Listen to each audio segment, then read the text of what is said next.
Barbershop conversation, guys. Feel free to hit the subscribe button. August 25th, backpack giveaway, free haircuts. We're going to do it BIG in Inglewood, California. September 28th, 10 to 2, somewhere in Los Angeles. Location TBA, but expect to hang out with your boy. Already got a councilman confirmed for the deal. We're going to have a great time, dude. It's just going to be fun, man. LA, we're going to be litty. So I'm looking forward to seeing y'all. So let me talk about something. I was just so inspired today. I got confirmation. I was convicted. I was fired up and ready to go, like I was a Democrat for Obama. You know what I mean? And I saw Rich Paul at the Drew League today, and I didn't get a chance to talk to him. And hopefully, I get a chance to talk to him sometime in the future. But he was there with LeBron James' son. And obviously, we know what's going on with Rich Paul and LeBron James and the Rich Paul rule in the NBA as it relates to agents. And basically their takeover. They're basically going to put in the next 10 years, they're going to put the NC2A, they're going to be in a world of hurt because they're going to take all these top 10 and top 20 high school athletes, send them overseas, get them $1 million internships with New Balance and shoe companies, and basically immensely impact the NCAA bottom line, right? And I was correlating that to my plight and being a media member in this sport we call boxing. And I came home and I've been sitting on the couch and I was thinking about Rich Paul and what LeBron James and his circle of influence wants to do to the sport of basketball. And I said, that's similar to what I want to do in the sport of boxing. I want to give these black and Latinos fighters and let them know that they have absolute power. Black media members alike, you have absolute power. And I was thinking about what I got to go through to stand on my square as a media member and how white media members have such a great advantage in this thing called boxing. And I'm just convicted, fired up, and ready to go because I realize I don't need their acceptance. I don't need their credentials. I don't need them to say hi to me. I don't need none of their shit to do what I need to do. And I finally come to the conclusion, looking at Rich Paul, when you got the juice, what that nigga say? You got the juice now, nigga. When you got the juice, when you got the sauce, when I can galvanize a spirit with my great brothers in the LDBC and new media, I got strong brothers who support me, strong queens who support me in this online thing. When I can team up with them and get over 200 people to a barbershop on a Saturday, I'm going to have 400 to 500 people in Los Angeles on September 28th. I have no doubt in my mind. I've realized that I'm going in the right direction and I don't need their acceptance because I realized me wearing a credential is basically saying, I will play by your rules and thank you to the invitation to your party. I don't want to be a part of their party. I realize I have the money. I have the power of influence. I have everybody's phone number. I can get anywhere I need to be. I don't need their approval. If I need to get into a press room, I can ask a fighter. If I need to get behind the scenes, I can ask someone in charge. I can pay a security. Whatever I need to do, I can get it done. And I realized that today. I didn't speak to Rich Paul, but his presence and just looking at him, we're about the same size, about the same height. And I was like, I love what they're doing for the sport of basketball. I love that they're telling these black athletes that you have absolute power. All right, we're going to take the power out of their hands. That's what I want to do in the sport of boxing. Again, I want these black athletes, these black promoters, these Mexican athletes, these Mexican promoters let you know that you have absolute power. And I just want to go, and I've been thinking about deliberating on this since about December, January. And I'm going to tell you why I've been deliberating on this shit, right? I'm going to tell you why. It all started in December, about a year now, about 8 months now. I literally heard Mike Coppinger tell Lisa from Swanson Communication. He said, shut up, bitch. Listen, I'm going to quote Mike Coppinger. He said, shut up, bitch. And nothing happened to him. Nothing happened to him. For real, swear to God. So let's fast forward a month later. I've been wanting to get these stories off my chest for some time, but now I feel free and liberated. and they can't take money out my pocket. I got more money than them combined. I'm happy. So I just want to have some fun with this shit now. So y'all sit back and enjoy this 15, 20-minute video. And then a month later, at the Adrian Broner Manny Pacquiao thing, right? I see him and Dan Raphael arguing, and they've been beefing on Twitter. This was in January, so I recorded it and I posted it. Y'all saw the shit. Mike Coppinger comes up to me, says, he curses me out, one, and he says, in front of the entire media room, in front of 15, 20 people, he says, I'm going to make sure you never, ever cover a fight again. And I says, oh. I says, Mike, two things going to happen, Mike. One, I don't let white people talk to me in this manner. I don't. Where I come from is not acceptable. And two, I'm going to see you Monday morning when I go on my run. And the man basically threatened me. He threatened my livelihood. And he actually threatened to fight me too. He said, oh, you want to do something about it? Nah, Mike, I'll see you Monday morning. And then he knew it was really real. And he backed up and ran to Dan Raphael. And they conspired a plan to try and get me out. Right? And then so, fast forward. He treads his water and he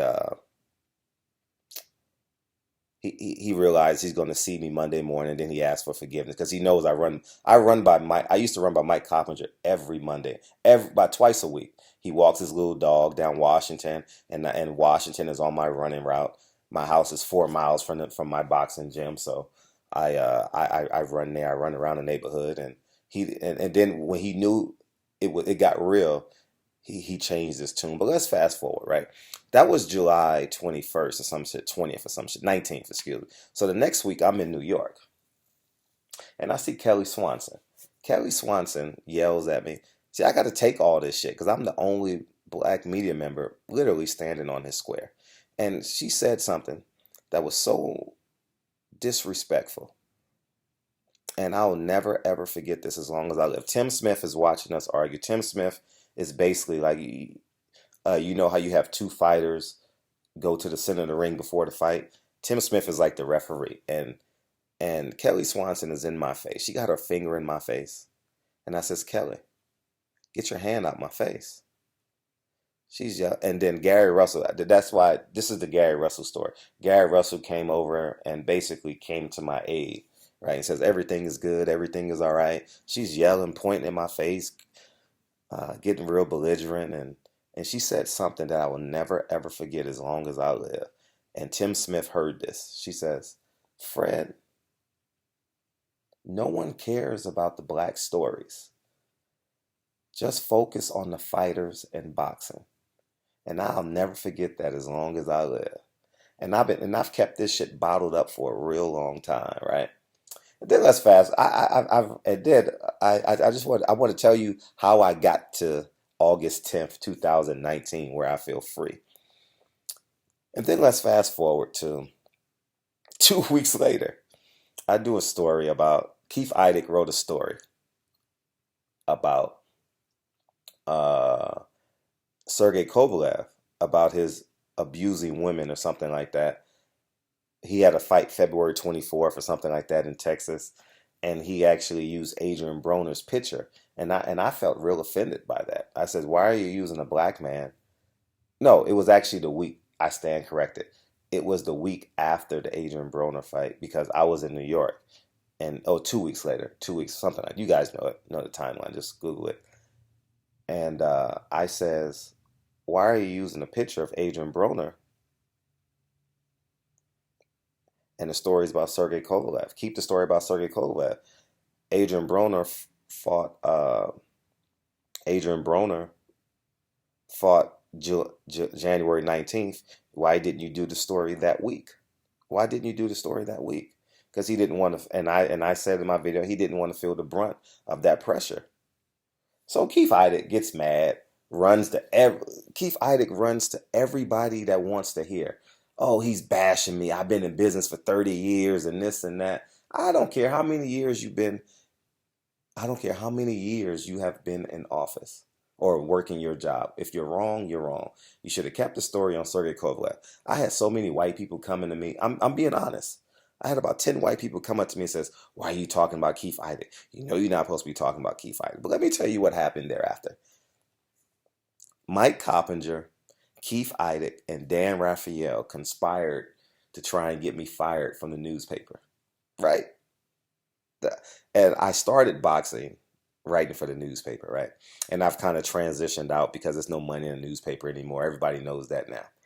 And unbeknownst to them, I only work with them on need be basis now anymore, like some local stuff in the city. So it's not really that important. But they literally went out of their way to call the newspaper and try and get me fired because he disagreed. You see how white people act. One, Mike Coppinger can tell another white woman, "Shut up, bitch. Nothing happens." Right? Kelly Swanson can tell me, "Black issues don't matter. Talk about the fighters in boxing." They go out of their way, call the newspaper, and try and get me fired, right? And then the next time I see Keith Idec walks up to me in the middle of the media room. This is all within 30 days, right? Against Tank Davis, the Tank Davis fight. He walks to me and says, "You know who I am?" I says, "Of course I know who you are." So I intentionally put my hands behind my back, and he's yelling. I says, I says, "Keith Idec, I will fuck you up. Get your hand out my face and lower your voice." And he's threatening me, wanting to fight me. And I said, it's not going down like that, Keith. I says, "We are in this media room." And so he conspired a plan to try and get my credentials revoked. And that's okay. It didn't happen. And so I vowed not to ever talk to them again. And list goes on and on and on and on and on. And what I've realized is this. And then you guys know what happened with Kenny Porter. He's tried to get my credentials revoked for about a year now to no avail. You know what I mean? I've been covering fights ever since. And then what I realize is this. And I need you guys to hear my voice very carefully. And I need you guys to understand what I am saying. All right?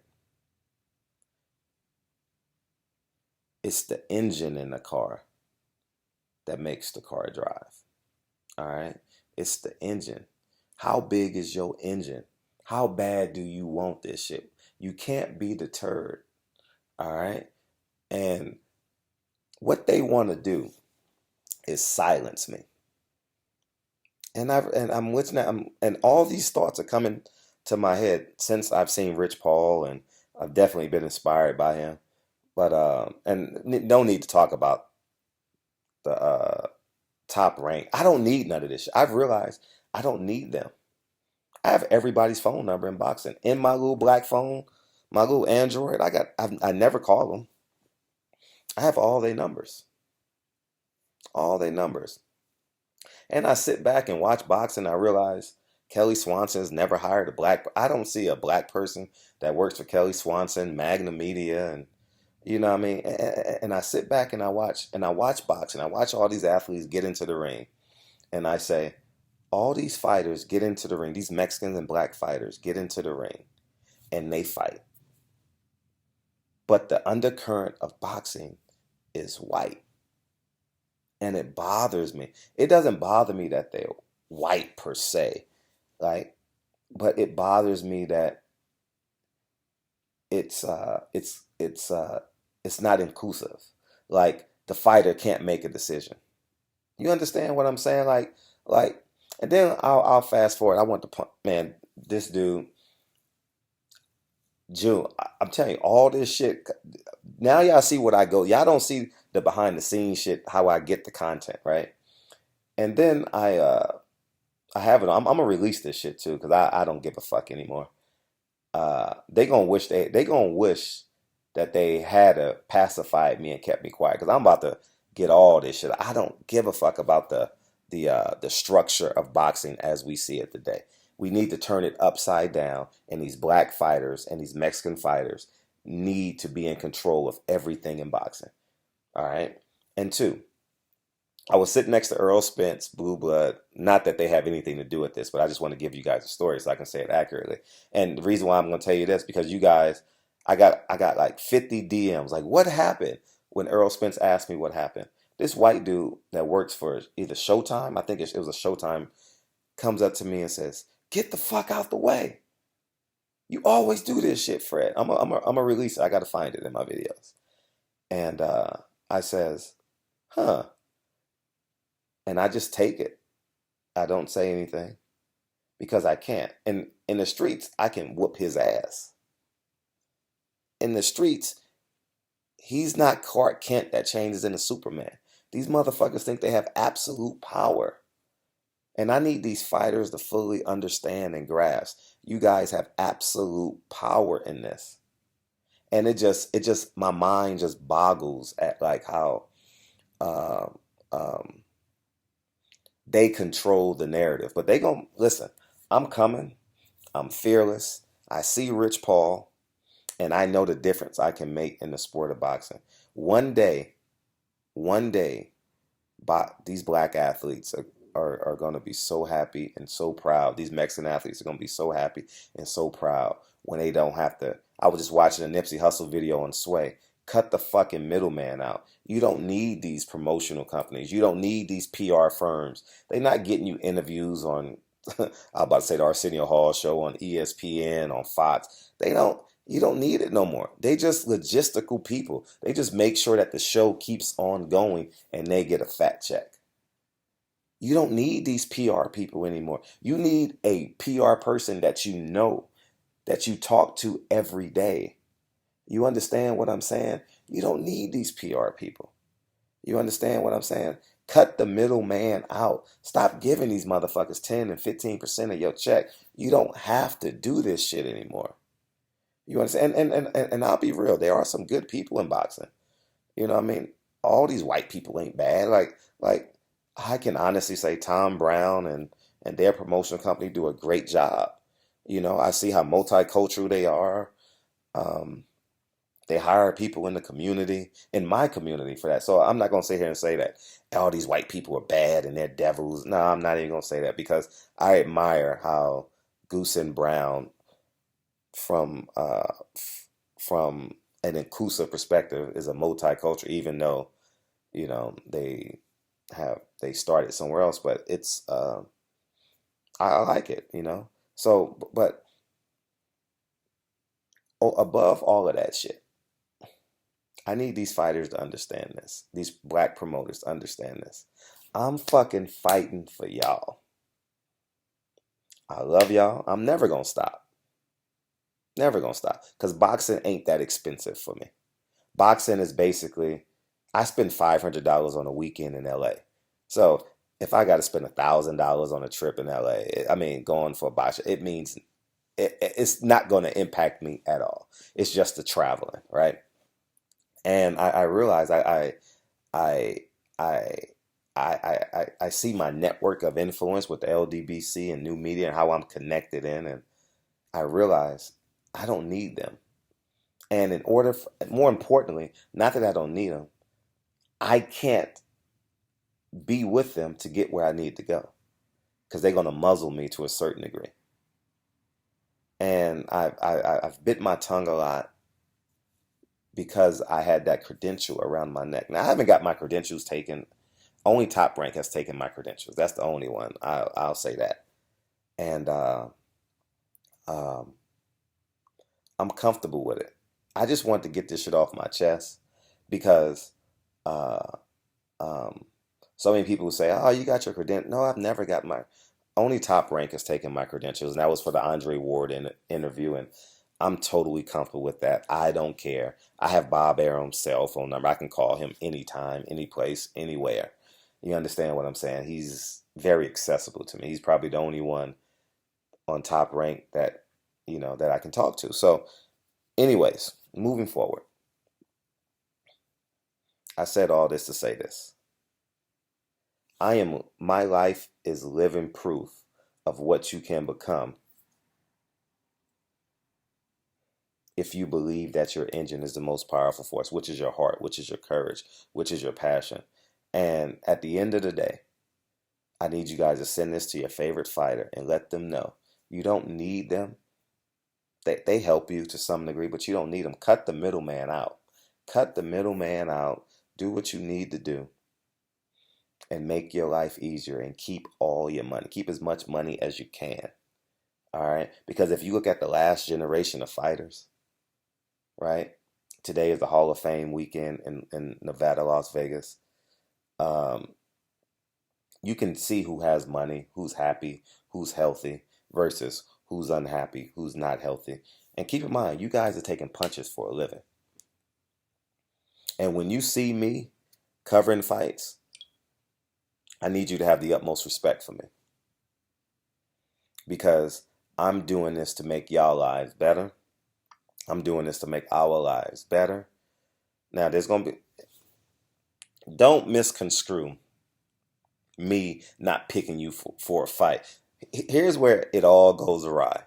Fighter A versus fighter B. You pick fighter B, fighter A gets mad and never ever want to talk to you again. That's one of the most dumbest shits ever. It's like if you grant him a 10-minute one-on-one interview, but you only give me 1 minute. Do I get mad? I just say thank you and keep it going. You understand what I'm saying? So at the end of the day, I said all this to say this. Rich Paul, I'm so fucking glad I saw you today. Like, you have no fucking idea how happy I am I saw Rich Paul today. Like, it was so inspiring to see Rich Paul, and I saw LeBron James' son literally sitting directly across from me on the basketball court. Not that I spoke, but I'm just giving you guys the visual. And seeing him, we're about the same size and stature, pretty much. And I was just inspired. And you got to get to a space. Everybody got to get to a space in their life where their hatred for you turns into they need your help. And that's what's going to happen. They don't like me right now. Like, none of them motherfuckers. Kelly Swanson don't like me at all. Hates my guts. She wish I never ever show up to a fight ever again. You understand? Mike Coppinger don't like me. Keith Idec don't like me. Dan Raphael don't like me. Steve Kim don't like me. All these motherfuckers don't like me because I'm relentless and I keep on fighting. I keep on plugging. And I'm here to say, not only am I here to stay, I'm about to flip this shit upside down because I know every black fighter watches my videos on some level. Every A-level fighter, I know it.